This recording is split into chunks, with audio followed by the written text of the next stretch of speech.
Yo, what's good, guys? Inswain with Inswain Audio. Welcome back to the channel. If you're new here, where have you been? Subscribe. Welcome, welcome. I appreciate it. Anyways, today we're going to be talking about how I would learn to mix if I had to or could restart, what I would do.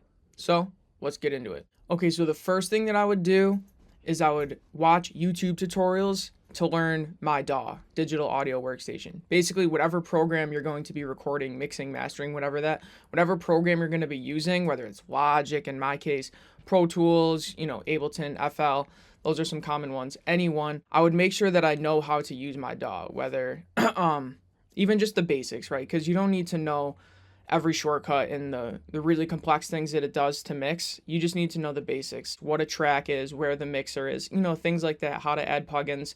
Just get the basics down because obviously we're going to need to know how to do this to know how to mix. So first step is make sure you know how to use at least one DAW.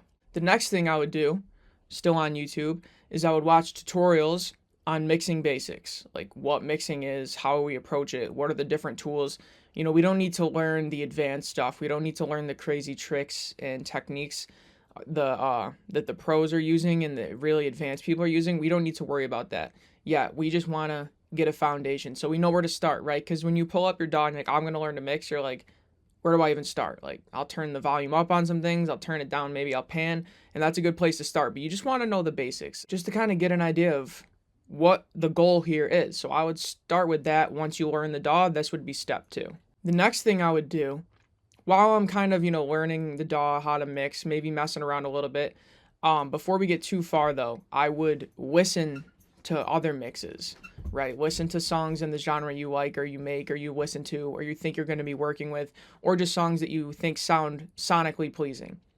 Usually these are more commercially successful songs.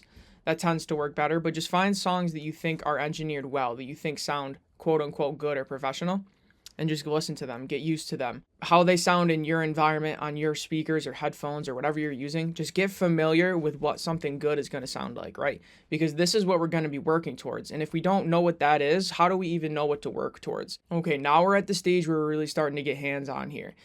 This is where I recommend practicing with your own vocals. If you have any way to record, even if it's not the best recording, that might actually even be better. So you can, have a challenge to, work with a not so great recording. But just record your vocals if you can, even if you're not an artist.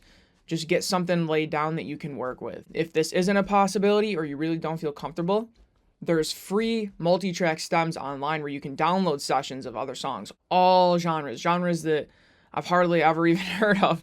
And you can see that behind me right now, and I'll put a link in the description as well. You can download these songs. They're all genres, different varying levels of recording qualities and microphones, and practice. There's so many on there.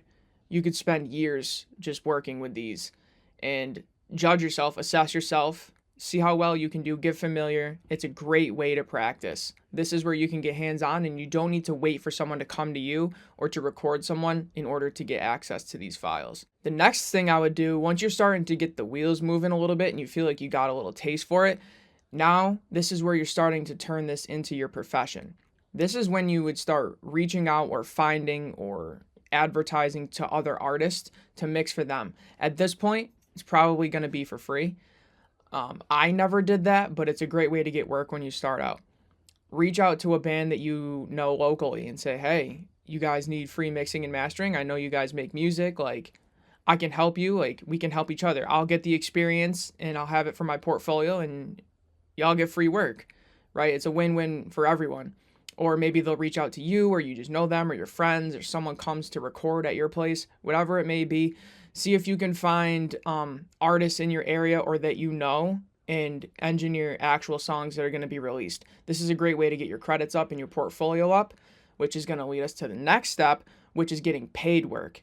And this usually comes by having a reputation and a portfolio to speak for yourself and to show for. So if you've done these mixes for these bands or these artists, rappers, whatever, and they sound good and someone else hears it, like maybe that artist's friend hears it and says, who did that? And they're like, they did it. Now you got people coming to you and you can start charging. The transition from going from free to charging can be awkward and difficult, but that's a weird transition, but that's essentially what you would do. You'd go from working for free to now you're starting to charge, and then, as you get better, you can charge more or whatever. That's all subjective, but that would be how I would learn to mix if I would start over. I would watch videos and learn my DAW. Then I would learn the mixing basics. Then I would listen to mixes to know what my end goal is going to be, to know what I'm aiming for. Then I would practice with my own vocals or, free multi-track stems. Then I would start reaching out to actual artists to start working for free. And then the last step, you start charging, and everything just, kind of gets rolling from there. Let me know if I missed anything. Let me know what your thoughts on this are. Where are you in the journey? What are some video ideas you want to hear? I really appreciate all the feedback. I've been getting a lot of suggestions, and I've been taking some of them. Thank you. I really appreciate it. Thanks for rocking with me to the end of the video. My name is Inswain with Inswain Audio. Peace.